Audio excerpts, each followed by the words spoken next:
Nous sommes toujours à la REF du MEDEF, REF 2025, rencontre des entrepreneurs de France à Roland-Garros, organisé par le MEDEF, événement dont évidemment, comme chaque année, Boursorama est partenaire média. Votre invité à présent, c'est Bertrand Dumazy, le PDG d'Edenred. Bonjour. Bonjour David. Merci d'être avec nous. Bon, il faut qu'on parle politique, pas que, mais il faut quand même qu'on en parle. Cette situation politique française qui est instable, on le sent bien, évidemment, avec cette possible chute le 8 septembre du Premier ministre.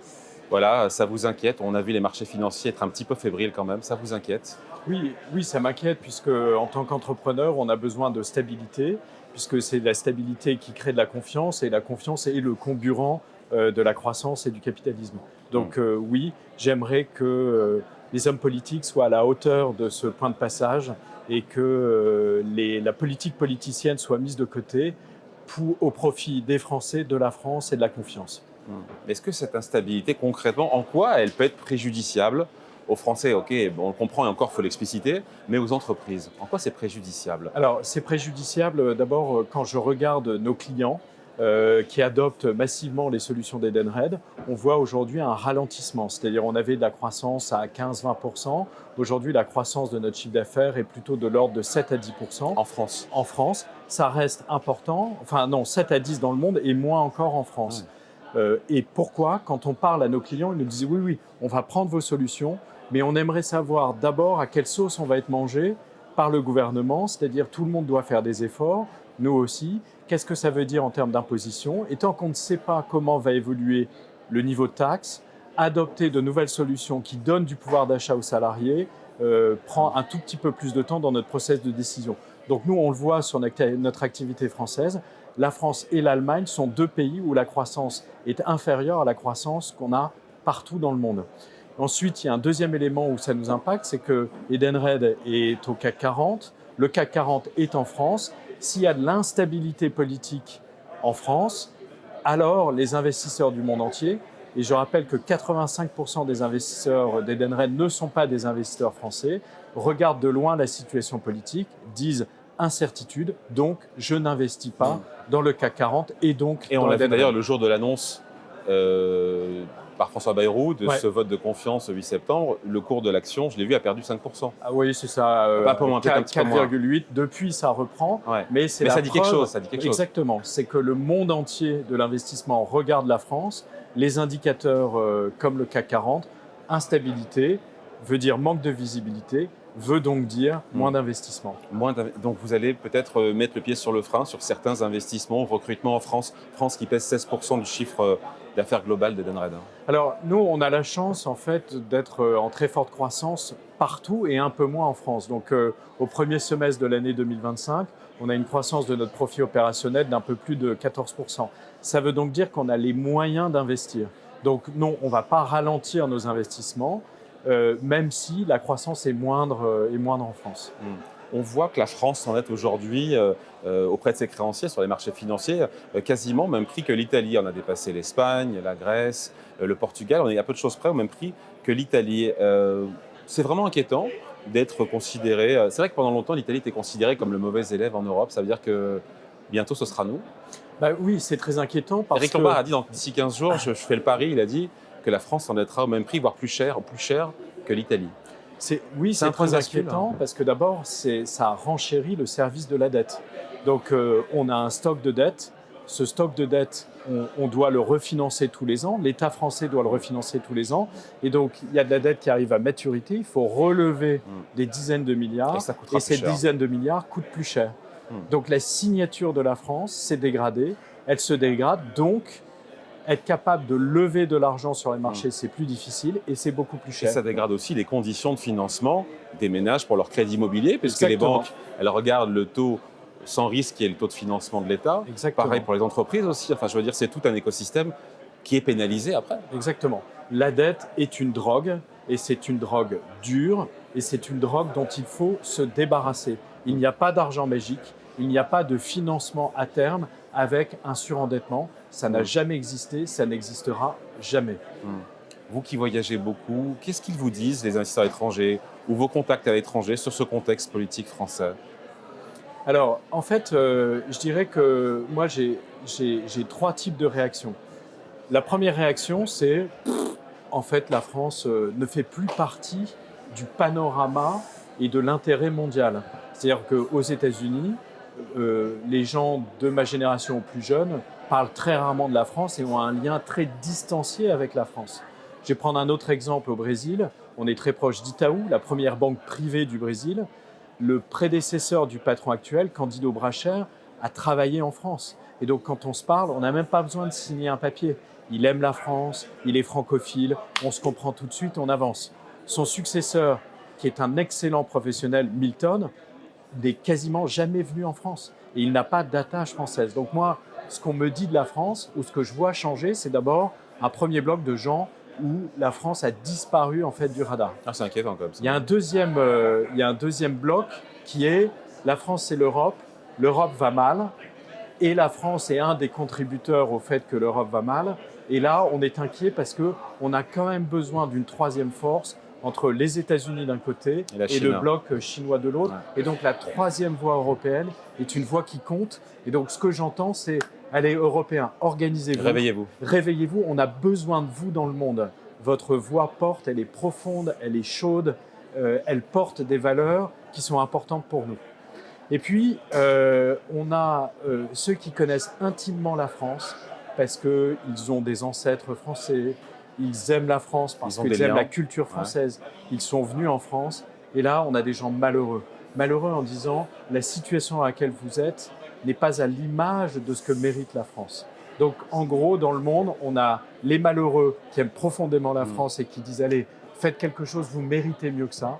On a les Européens, les pro-européens qui disent on a besoin de votre voix et donc réveillez-vous parce que vous êtes un point d'équilibre entre des nations gigantesques et parfois avec des comportements de prédateurs.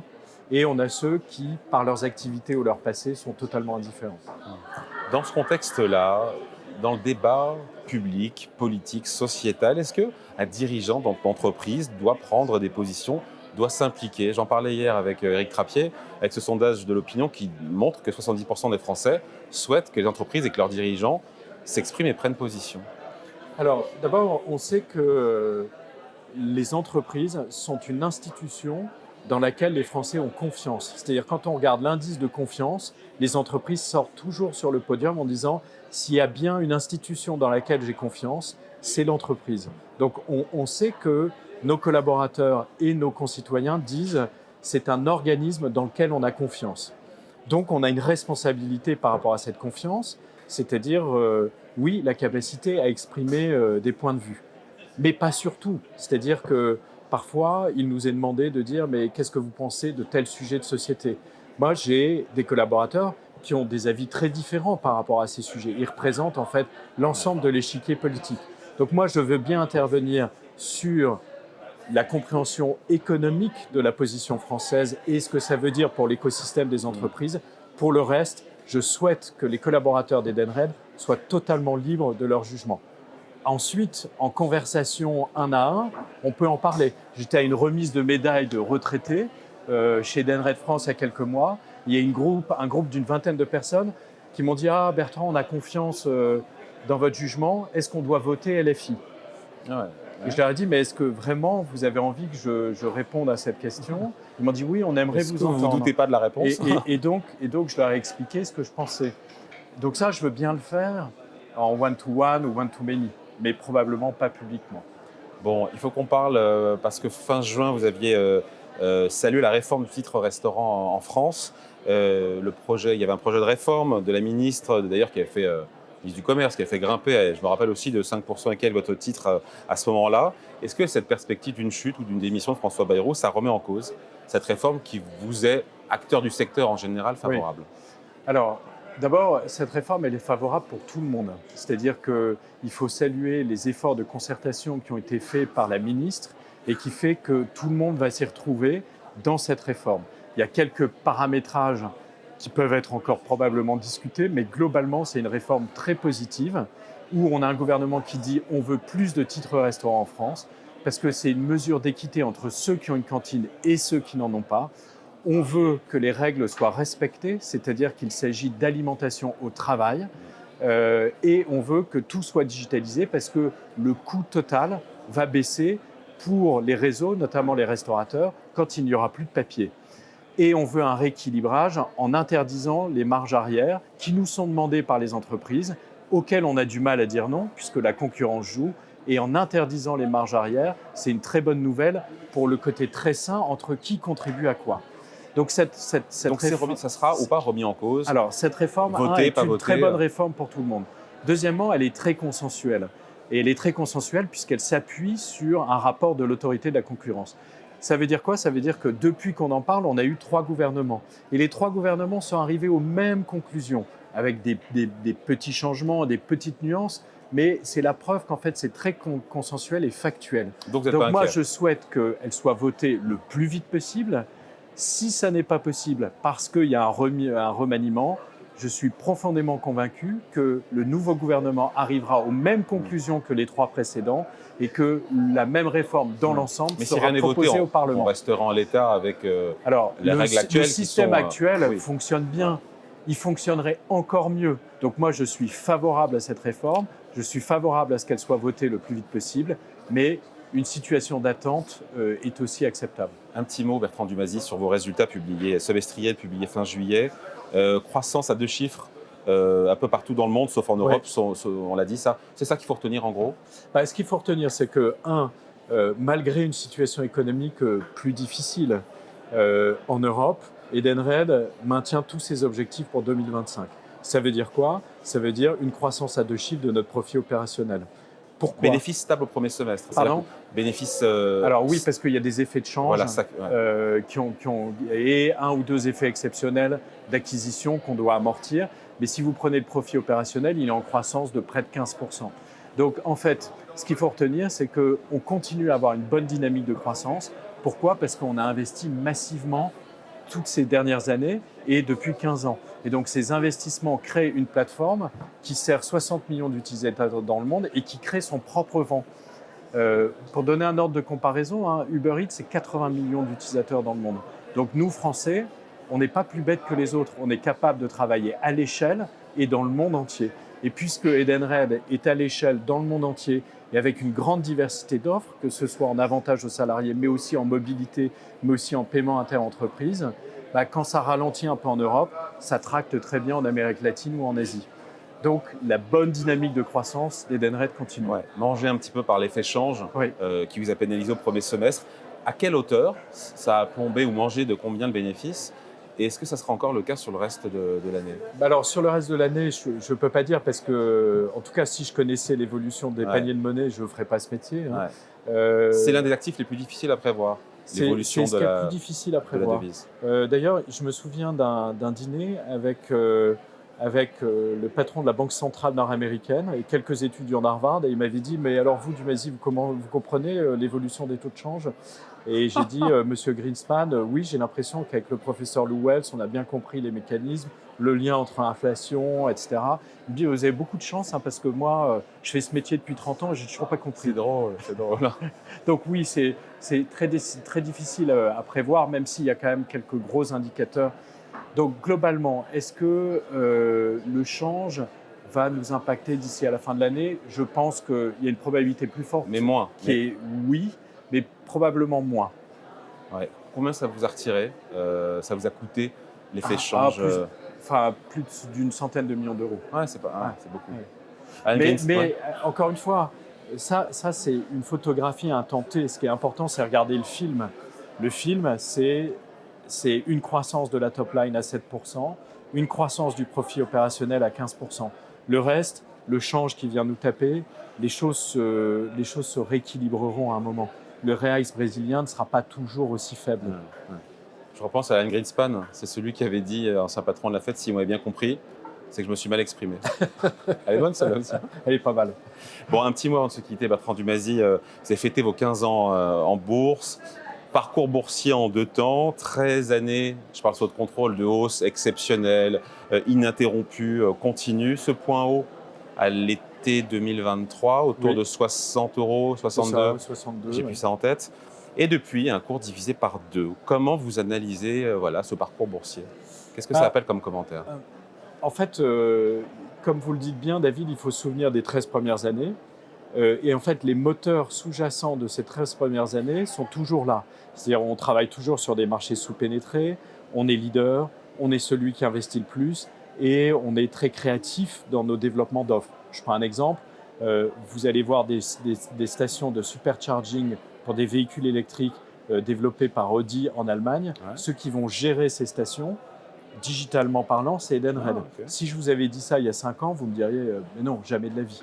Et donc, on a un flux d'innovation et de développement qui est un moteur continu de croissance qui est bien en route. Alors, qu'est-ce qui a changé dans la perception des investisseurs? Voilà. Parce que c'est concomitant, à l'entrée au CAC 40.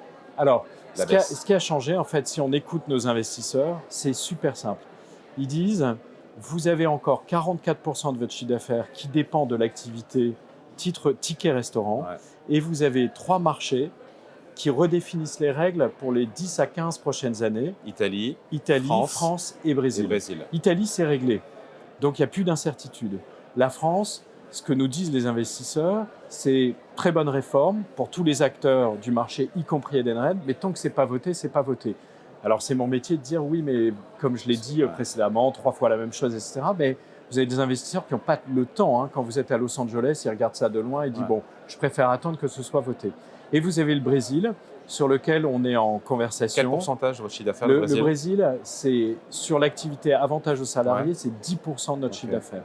Sur lequel on redéfinit aussi les règles. On a des conversations très intéressantes avec le gouvernement, puisque dans le programme d'alimentation aux travailleurs, vous en avez 20 millions aujourd'hui, et nous, on aimerait le faire passer à 40 millions.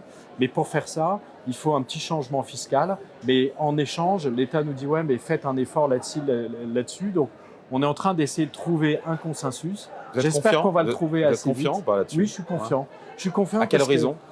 Je pense dans les semaines et les mois qui viennent. Okay. Et pourquoi je suis confiant? Parce qu'en fait, que ce soit en France, en Italie ou en Espagne, les 3 nous disent on veut plus de tickets restaurants.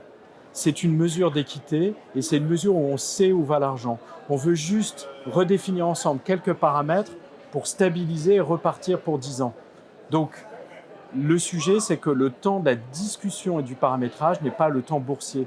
Donc, tant qu'il y a de l'incertitude là-dessus, les investisseurs disent j'attends. Sur 2 pays sur 3, parce qu'il y a un pays qui est réglé. Et donc, moi, je pense que la chose va se purger dans les mois qui viennent. Une fois qu'elle est purgée, on va redécouvrir la beauté du modèle Edenred. Un modèle mondial, un modèle profitable, en forte croissance, très générateur de cash. Et donc, retrouver peut-être les plus hauts historiques. C'est un objectif ou pas?